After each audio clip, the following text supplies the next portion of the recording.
So நம்ம இன்றைக்கி பண்ண போகிற ப்ரௌனி பார்த்திங்கன்னா டார்க் சாக்லேட் காம்பவுண்ட் யூஸ் பண்ணி ஃபட்ஜியான ப்ரௌனி தான் பண்ண போகிறோம். அது பண்ணுறதுக்காக டபுள் பாயிலிங் மெத்தட் யூஸ் பண்ணி நம்ம பட்டரையும் டார்க் காம்பவுண்டையும் வந்து நம்ம நல்லா மெல்ட் பண்ணி எடுத்துடலாம். ஸோ டபுள் பாயிலிங் மெத்தட் வந்து ரொம்ப சிம்பிள் தான். கீழே ஒரு பாத்திரத்தில் தண்ணி நல்லா கொதிக்க வச்சதுக்கப்புறம் மேலே இந்த மாதிரி கிளாஸ் பவுல் வச்சுட்டு அதில் வந்து நான் 50 கிராம்ஸ் அளவுக்கு அன்சால்டட் பட்டர் எடுத்துக்கிறேன். இது வந்து ரூம் டெம்பரேச்சரில் இருக்கணும். இது நல்லா மெல்ட் ஆனதுக்கப்புறமா நம்ம வந்துட்டு 50 கிராம் பட்டருக்கு 50 கிராம் அளவுக்கு டார்க் காம்பவுண்ட் எடுத்துக்கலாம்.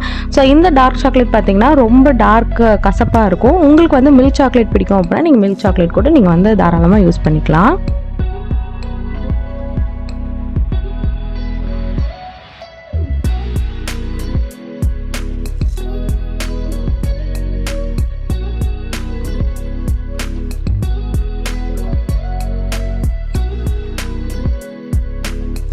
டபுள் பாயிலிங் மெத்தட் யூஸ் பண்ணி இந்த மாதிரி நல்லா பட்டர் அண்ட் சாக்லேட்டை நல்லா மெல்ட் பண்ணி எடுத்துக்கலாம். இந்த மாதிரி மெல்ட் பண்ணதுக்கப்புறம் இது லைட்டாக வந்து ஆற விடணும். ஆறினதுக்கப்புறமா நம்ம நெக்ஸ்ட் ஸ்டெப்பை வந்து கண்டினியூ பண்ணலாம். ஸோ நெக்ஸ்ட் வந்து பார்த்திங்கன்னா ப்ரௌனி ப்ரிப்பேர் பண்ணுறதுக்காக ஒரு லார்ஜ் மிக்சிங் பவுல் எடுத்து வச்சுருக்கேன். இந்த மிக்சிங் பவுலில் நம்ம ஆல்ரெடி ப்ரிப்பேர் பண்ண பட்டர் அண்ட் சாக்லேட் மிக்ஸை வந்து நம்ம சேர்த்துக்கலாம். ஸோ இதை வந்து கம்ப்ளீட்டாக சேர்த்ததுக்கப்புறமா ஒரு ஸ்பேட்சில் வச்சு நல்லா மிக்ஸ் பண்ணி விட்ருங்க. ஸோ ஃபர்ஸ்ட் வந்து பார்த்திங்கன்னா நம்ம வந்து வெட் இன்க்ரீடியன்ஸ்லாம் சேர்க்க போகிறோம். வெட்டு வந்து நம்ம சேர்க்கறதுக்கு முன்னாடி சுகர் வந்து சேர்த்துடணும். ஏன்னா சுகர் வந்து நமக்கு நல்லா கரைஞ்சி வரணும் இல்லையா. ஸோ அதனால் என்ன பண்ணலான்னு பார்த்திங்கன்னா ஒரு 1/2 கப் அளவுக்கு சுகரை இந்த மாதிரி நம்ம வந்து பட்டர் கனாஷ்லேயே வந்து நம்ம வந்து சேர்த்துடலாம். இதையும் வந்து ஒரு ஸ்பேட்சில் வச்சு லைட்டாக வந்து மிக்ஸ் பண்ணி கொடுத்துடலாம். மிக்ஸ் பண்ணதுக்கப்புறம் பார்த்திங்கன்னா அது வந்து மெல்ட் ஆக ஆரம்பிக்கும். ஸோ நல்லா வந்து மெல்ட் ஆகிறதுக்கு ஒரு எலக்ட்ரிக் பீட்டர் எடுத்துக்கோங்க. உங்ககிட்ட எலக்ட்ரிக் பீட்டர் இல்லை அப்படின்னா ஹேண்ட் விஸ்க் கூட நீங்கள் எடுத்து யூஸ் பண்ணிக்கலாம். ஸோ நான் வந்து லோ ஸ்பீட்லேயே வச்சு இந்த மாதிரி நல்லா பீட் பண்ணி எடுத்துக்க போகிறேன். இந்த மாதிரி ஸ்க்ரேப் பண்ணுறதுக்காக நீங்கள் வந்து ஒரு ஸ்பேட்சில் யூஸ் பண்ணிக்கலாம். அப்போ தான் உங்களுக்கு வந்து ரொம்ப கன்வீனியண்ட்டாக இருக்கும். ஈக்குவலாக வந்து பீட் ஆகிற மாதிரி இருக்கும். ஸோ நெக்ஸ்ட் ஸ்டெப் வந்து பார்த்திங்கன்னா நம்ம வந்து எக்ஸ் ஆட் பண்ண போகிறோம். எக்ஸ் வந்து எப்போவுமே ஒவ்வொன்றா ஆட் பண்ணோம். நம்ம டோட்டலாக வந்து இன்றைக்கி 4 எக்ஸ் ஆட் பண்ண போகிறோம். ஸோ ஒவ்வொரு எக்காக போட்டு நம்ம வந்து நல்லா பீட் பண்ணணும். ஸோ எக்ஸ் வந்து நீங்கள் எவ்வளோக்கு எவ்வளோ பீட் பண்ணுறீங்களோ அப்போ தான் வந்து அந்த ரா ஸ்மெல் வந்து வராது. ஸோ ஒரு சிலருக்கு வந்து கேக்கில் ப்ரௌனிஸில் வந்து ரா ஸ்மெல் வந்துச்சுன்னா சுத்தமாக பிடிக்காது. ஸோ அந்த ரா ஸ்மெல் வராமல் இருக்கிறதுக்கு நம்ம வந்து லோ ஸ்பீட்லேருந்து ஹை ஸ்பீட் வரைக்கும் ஒவ்வொரு எக்ஸாக நம்ம வந்து பீட் பண்ண போகிறோம்.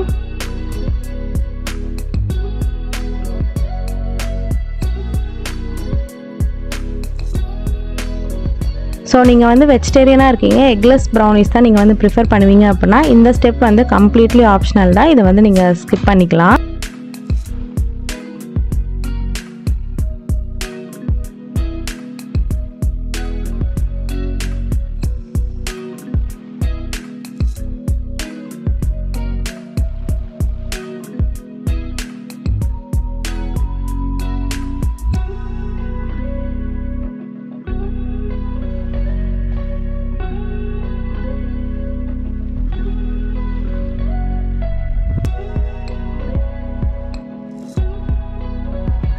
ஸோ எக்ஸ் எல்லாம் நல்லா பீட் பண்ணதுக்கப்புறமா ஒரு 1/2 டீஸ்பூன் அளவுக்கு வெனிலா எசன்ஸ் நான் வந்து சேர்த்துக்கிறேன். ஸோ இது வந்து ஃப்ளேவர் உங்களுக்கு நல்லா கொடுக்கும். நெக்ஸ்ட் வந்து பார்த்திங்கன்னா நெஸ்லே மில்க் மேட் எடுத்திருக்கேன். ஒரு ஸ்மால் டின்னில் வந்துட்டு ஒரு 1/2 டின் அளவுக்கு நான் சேர்த்துக்கிறேன். ஏன்னா ஆல்ரெடி வந்து ஒரு 1/2 கப் அளவுக்கு சுகர் நம்ம சேர்த்துருக்கோம். இந்த ஸ்வீட்னஸும் வந்து உங்களுக்கு கொஞ்சம் நல்லா ஆட் ஆன் ஆகும். அதனால தான் ஒரு 1/2 டின் அளவுக்கு சேர்த்தாலே போதும். இப்போ நம்ம ஆட் பண்ணியிருக்கிற வெட் இன்க்ரீடியன்ஸ் எல்லாமே வந்து நல்லா பீட் ஆகணும். ஸோ நான் வந்து லோ ஸ்பீட்லேருந்து ஹை ஸ்பீட் வரைக்கும் ஒரு 2 to 3 மினிட்ஸ் வந்து நல்லா பீட் பண்ணி எடுத்துக்க போகிறேன். ஸோ இந்த மாதிரி நுர தள்ளி வந்திருக்கும். ஸோ இந்த ஸ்டேஜில் வந்து நம்ம ட்ரை இன்க்ரீடியன்ஸ் எல்லாமே ஆட் பண்ணிடலாம். ஸோ இதில் பார்த்திங்கன்னா 1 கப் அளவுக்கு மைதா சேர்த்துக்கிறேன். இது வந்து எல்லாமே ஆல்ரெடி சலிச்சு வச்சுருக்கேன். ஸோ அந்த மாதிரி நீங்கள் சேர்த்துக்கோங்க. அப்போ தான் உங்களுக்கு கரெக்டாக இருக்கும். அண்ட் 1/2 கப் அளவுக்கு கொக்கோ பவுடர் சேர்த்துருக்கேன். இது எல்லாமே சேர்த்துட்டு பார்த்திங்கன்னா 1/2 டீஸ்பூன் அளவுக்கு பேக்கிங் பவுடர், 1/4 டீஸ்பூன் அளவுக்கு பேக்கிங் சோடா சேர்த்துக்கலாம். அண்ட் ஒரு பிஞ்ச் ஆஃப் சால்ட் வந்து ஆட் பண்ணிக்கலாம். ஸோ இதெல்லாமே ஆட் பண்ணிவிட்டு ஒரு ஸ்பேட்சில் வச்சு கட் அண்ட் ஃபோல்ட் மெத்தடில் நீங்கள் வந்து நல்லா அந்த பேட்டரை வந்து மிக்ஸ் பண்ணி விடணும். ஸோ கட்டி எதுவுமே இல்லாமல் நல்லா வந்து மிக்ஸ் பண்ணி விட்டதுக்கப்புறமா இது வந்து கம்ப்ளீட்லி ஆப்ஷனல் தான். நான் வந்து சாக்லேட் ப்ரௌனி செய்கிறேன் அப்படின்னு சொன்னனால நான் வந்து நிறையா சாக்கோ சிப்ஸ் வந்து ஆட் பண்ணிக்கிறேன். ஸோ சாக்கோ சிப்ஸ் ஆட் பண்ணும்போது உங்களுக்கு இடையிலலாம் வந்து நல்லா சாக்லேட்டியாக ஃபட்ஜியாக உங்களுக்கு வந்து ப்ரௌனிஸ் கிடைக்கும்.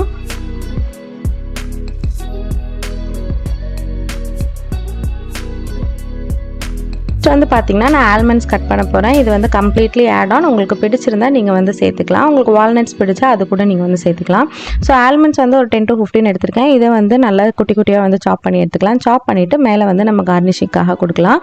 அண்ட் அதே மாதிரி வந்து உள்ளேயும் மிக்ஸ் பண்ணிங்க அப்படின்னா உங்களுக்கு பேக் ஆகி வரும்போது சாப்பிட்றதுக்கு ரொம்ப க்ரன்ச்சியாக ஃபீல் ஆகும். ஸோ இது வந்து ட்ரை பண்ணி பாருங்கள்.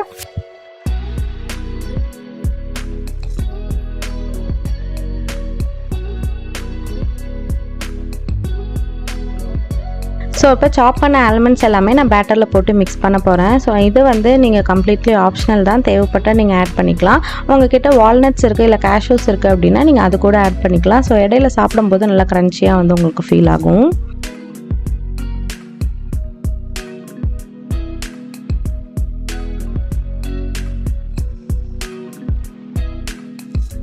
வந்து இன்றைக்கி ப்ரௌனி பண்ணுறதுக்காக ஒரு 9 inch பேக்கிங் ட்ரேயில் வந்துட்டு பட்டர் ஷீட் போட்டு க்ரீஸ் பண்ணி வச்சுருக்கேன். ஸோ இதை வந்து பேட்டர் இதில் மாற்றிடலாம்.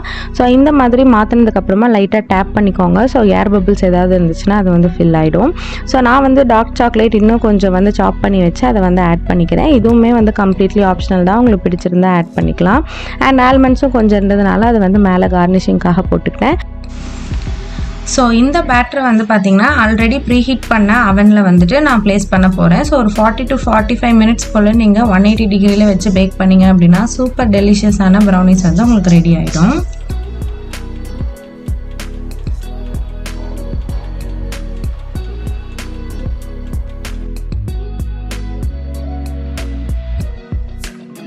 பேக்லாம் வந்து சூப்பராக வந்து பேக் ஆகிருக்கு. ஸோ இந்த ப்ரௌனிஸ் பார்த்திங்கன்னா ஒரு 2 hours முன்னாடியே நம்ம வெளியே எடுத்தாச்சு. நல்லா கூல் டவுன் பண்ண விட்டுருந்தோம். ஸோ இப்போ நல்லா கூல் டவுன் ஆகி ரெடியாக இருக்குது. இப்போ வந்து இதை நம்ம கட் பண்ண போகிறோம். ஸோ எப்போவுமே நீங்கள் வந்து கேக் இல்லை ப்ரௌனிஸ் ஏதாவது பேக் பண்ணுறீங்க அப்படின்னா அது நல்லா ஆறுனதுக்கப்புறமா நீங்கள் வந்து கட் பண்ணுங்கள். அப்போ தான் உங்களுக்கு வந்து அந்த பர்ஃபெக்ட் ஷேப் கிடைக்கும். இல்லை சூடாகவே கட் பண்ணிட்டீங்க அப்படின்னா உங்களுக்கு வந்து ஷேப் கிடைக்காது அண்ட் வேகாத மாதிரி ஒரு ஃபீல் கொடுத்துட்டே இருக்கும். ஸோ அதனால் எப்போவுமே வந்து ஆறுனதுக்கப்புறமா கட் பண்ணுங்கள். ஸோ பாருங்கள் பர்ஃபெக்டாக வந்து பேக் ஆகிருக்கு. ஸோ சைட்லலாம் பார்த்தீங்கன்னா உங்களுக்கு வந்து நல்லா ஃபட்ஜியான ஃபீல் கொடுக்கும். இப்போ வந்து இதை நம்ம கட் பண்ணி எடுத்துடலாம்.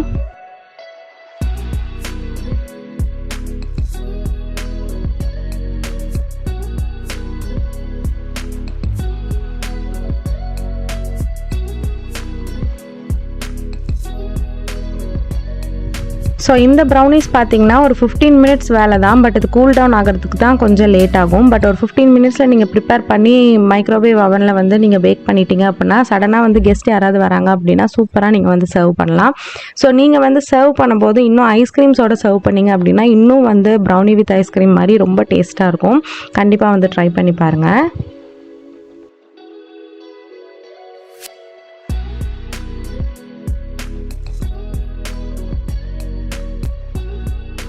இப்போ பாருங்கள் இது வந்து நல்லா சாஃப்டாக ஒரு ஸ்மூத் பீசஸாக வந்து கட் ஆகிருக்கு. ஸ்மூத் ஃபஜ்ஜியான ப்ரௌனிஸ் வந்து நீங்கள் ட்ரை பண்ணணும்னு நினச்சிங்கன்னா இந்த ரெசிபியை மறக்காமல் ட்ரை பண்ணி பாருங்கள். எப்படி இருந்துச்சுன்னு சொல்லி கமெண்ட்டில் சொல்லுங்கள். இது மாதிரி இன்னும் நிறைய ரெசிபிஸ் கற்றுக்கிறதுக்கு என்னோட சேனலை சப்ஸ்கிரைப் பண்ணிக்கோங்க.